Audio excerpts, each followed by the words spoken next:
All right, Masters fans, golf fans, fire it up. What say you? 512-834-1027. And as you heard from Patrick Osborne, there's so many great storylines in play yesterday as the final round of the Masters begin to take shape. And as always on a Monday, there's good, there's bad, there's ugly. We've got Sergio Garcia, Austin's own, with a complete temper tantrum. There are those calling for him to, even though he's got a lifetime bid into the invite to the Masters as a previous champion, to ban that because he was a baby yesterday in a big way after a tee shot. It was not pretty. So there was bad and ugly, and a lot of people are upset with the CBS broadcast that it wasn't up to standards. I want to hear your thoughts on that. I would just say this, Jack. I was watching in a group of about 6-8 guys. Buddy of mine has a big man cave and TVs, and so it was a great spot to watch the games. We're going to try to watch the game, the golf, and the baseball and the softball. He's got the whole Tom McKay AV consultations, multiple TV setup. So it was great. He had some barbecue and we had a great time. But so I just in the post-mortem of it, it was a lot of people complaining about the CBS telecast and broadcast, and so I wasn't watching as alertly in a big group like that as I would be if I was sitting on my couch at home. But so if you've got complaints, I want to hear about them, and specifically. But there were great storylines. There's no doubt about it. I think we were all looking at it as golf fans going, man, we're middle of the day here, and we got a complete leaderboard. We make picks back on Thursday, Jack, of percentages and who's going to win and make your picks. And you got to Sunday, middle of the afternoon, making the turn, and you still didn't know. There were 6 or 8 golfers right there with a chance to win this thing. And in the end, the storylines were plenty. You had Cam Young looking to become the 3rd straight Players Champion to win in at the Players Championship at TPC, turn around and win the Masters. Rory McIlroy did that last year, of course. So he was looking to be the 3rd straight, and get that green jacket, his first. He posted that 65 on Saturday, Cameron Young did, vaulted into contention, and then took the outright lead early yesterday when Rory struggled out of the gates. You're thinking, okay, could be Cam Young. This guy's about to go get it. Then there was the Macon, Georgia native Russell Henley on a front 9 charge up the leaderboard. Russell Henley, member of the Ryder Cup team, he was looking to become just the 3rd home state winner. Born in Georgia, the Peach State, and he's all of a sudden right in contention and playing as good as anybody, or maybe better than anybody on the course right then. And then there's the world number 1, as you just heard Patrick Osborne talk about, Scotty Scheffler, who, Jack, think about this, go back to Saturday, when Rory McIlroy has built the largest 36-hole lead of all time. He's got a 6-stroke lead. Scotty Scheffler was 12 back of Rory. Yet here he is with a 65 Saturday, another bogey-free round yesterday. Several major par saves for Scotty where he rolled in these pars on 8, 9, 10-foot putts. So he was right there. And you're thinking, okay, Scotty's going to be charging on the back 9. Then there's Justin Rose, who was in the playoff with Rory last year. He's making a 45-year-old charge up Sunday, looking to become one of the oldest, 3 or 4 oldest green jacket winners. And he certainly would have been the oldest first-time green jacket winner. You also had the co-leader from Thursday, Sam Burns, hanging around. Colin Morikawa, Tyrrell Hatton, even Xander Schauffele were climbing and trying to put themselves in position to win this green jacket. So it was really, really compelling, for the CBS production, I guess, notwithstanding with a lot of you folks out there. But in the end, Jack, on a good, bad, and ugly Monday, tip of the cap, it was Rory McIlroy, who was elite under the Sunday pressure once again in Augusta. He, of course, ran out to the largest 36-hole lead, as I mentioned, only to suffer through an extremely frustrating Saturday that saw the lead evaporate. He followed that up with a beyond shaky front 9 when who among us thought he was going to win this thing when he 3-putted on the 4th hole for double bogey? He's 3-putting. Like, God, Rory, wake up, man. What is going on? It's going to be one of these other guys. There's no way Rory's going to put that. That dropped him into 4th place, Jack. All of a sudden, from the largest lead ever headed into the weekend to a 4th place spot behind 3 others. And just playing some bad golf. Handed the momentum to the rest of the field middle of the afternoon yesterday, and really who at that point was betting on him. It's like, oh, geez, well, pick somebody else. Well, this is where you got to give Rory a tip of the cap and a lot of credit. The now fully prepared, slow heartbeat, clear-minded, calm Rory of his late 30s now. All he did is bounce back and birdie 7 and 8. To claw back in it, and he then delivered the decisive sequence. And, Jack, you're new to this whole golf thing, right? Amen Corner is holes 11, 12, and 13. And it has derailed many. Yeah.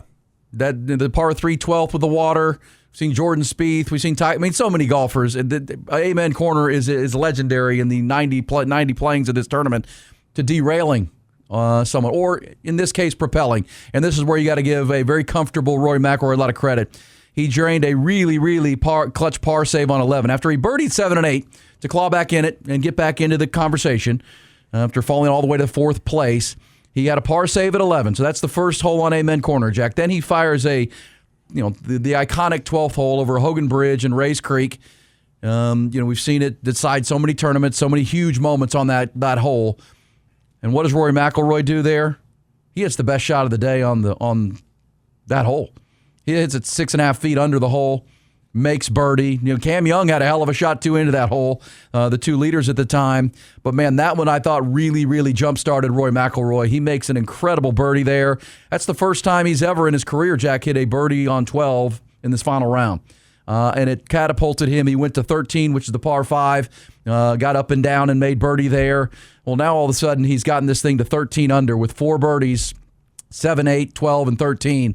And now he's at 13 under, and, now he's back in the conversation. What an hour that was for him, from fourth place to a 2-stroke lead, and he is now in the driver's seat. He was able to play par golf from there, which then he got to 18, and things got a little bit squirrely for him on his tee shot, but he had a 2-stroke lead. And, I think we all were watching, and Scotty Scheffler, who made the run up to 11 under, missed a putt on 17 because Scotty had birdied incredibly 15, then he birdied 16, and then with the par 3, and then he got to 17, and he had a good birdie look from about 15 feet, maybe 14, and he just burned the outside edge of the left corner of the cup. And if he makes that, I think we all know he gets to 12 under, and he puts the pressure on Rory McIlroy to have to be more aggressive down the stretch, because no one else was really applying pressure at that point. Everyone else had fallen off. Rory hit the accelerator, but Scotty was the one that felt like he was coming with a charge. And that putt,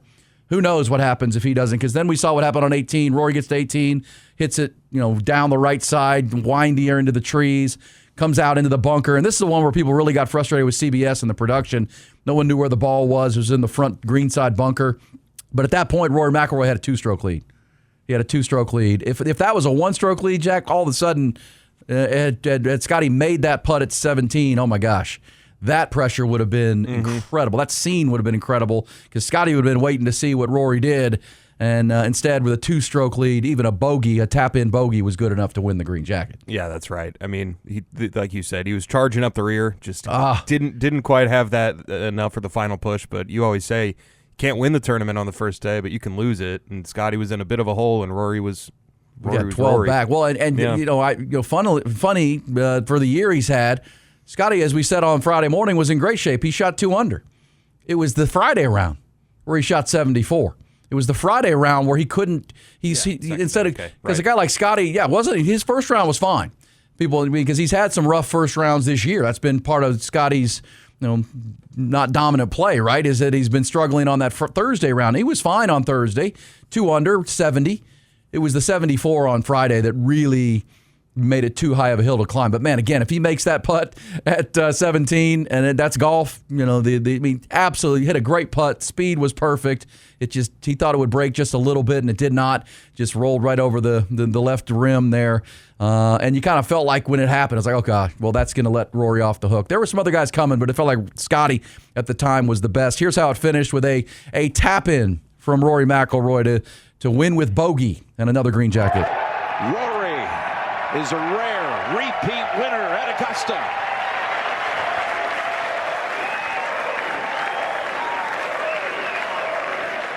All right, so not climactic because he had a 2-stroke lead. It would have been had Scotty made that putt, though. That was something else. But as for the combatants, and look, here's the long and the short of it, Jack. Were you able to watch and keep up with some of this as you're getting into it? It was Rory's 6th major, which he's just the 4th all-time player to repeat as a Masters champion.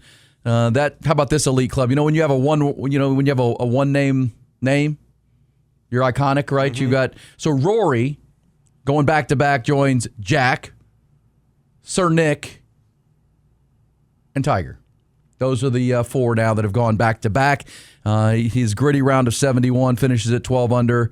And all in all, for me, and maybe you can weigh in out there, 512-834-1027 on for you and your watching. Was CBS disappointing? Was whatever? But I thought the theater was full force yesterday. The resilience over the flash, the resilience of Rory to bounce back, McIlroy's mental toughness and precision around Amen Corner was decisive. He wins the 90th Masters because Rory, he's collapsed before. We all know that. We've seen it. And he didn't have that steely-eyed demeanor. He didn't have that confidence in his game.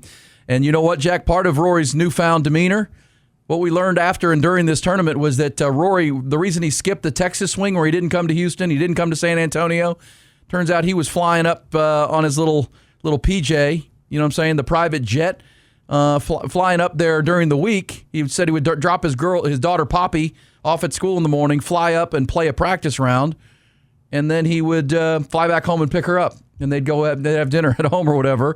So he said he felt like he was the most prepared that he's ever been going into Augusta. Because once you have a green jacket, I guess, you can go play whenever you want. Yeah. Now I'm a green jacket guy. Go play.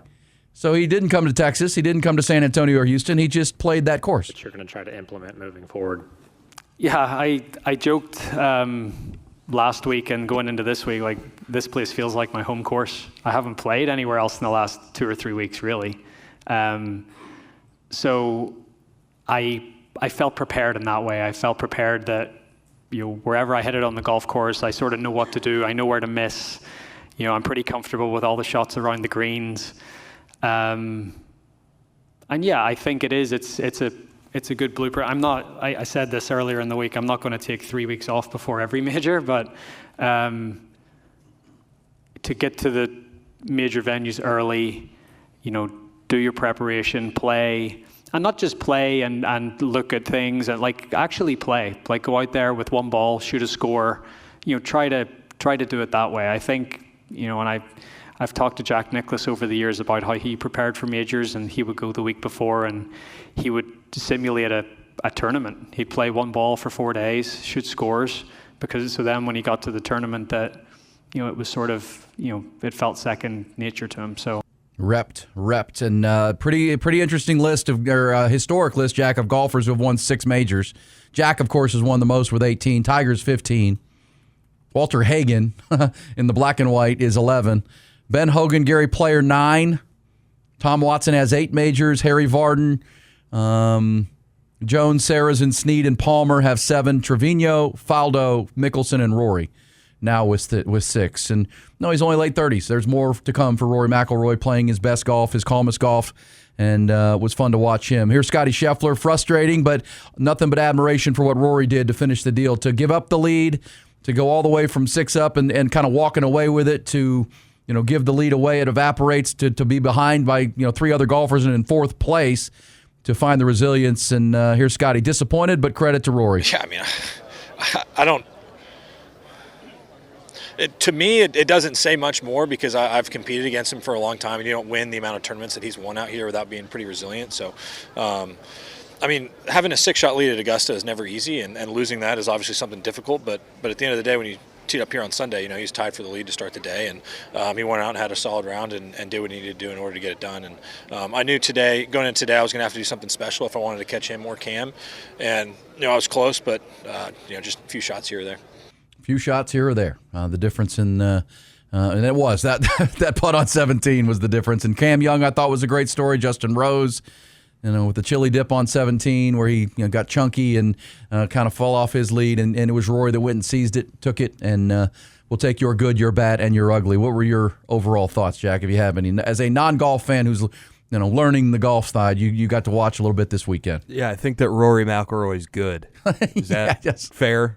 He is good, and you could. I mean, we've seen pressure get to him. Oh yeah, and now it's like, I've done all this. I have all the skins on the wall, and he seems free.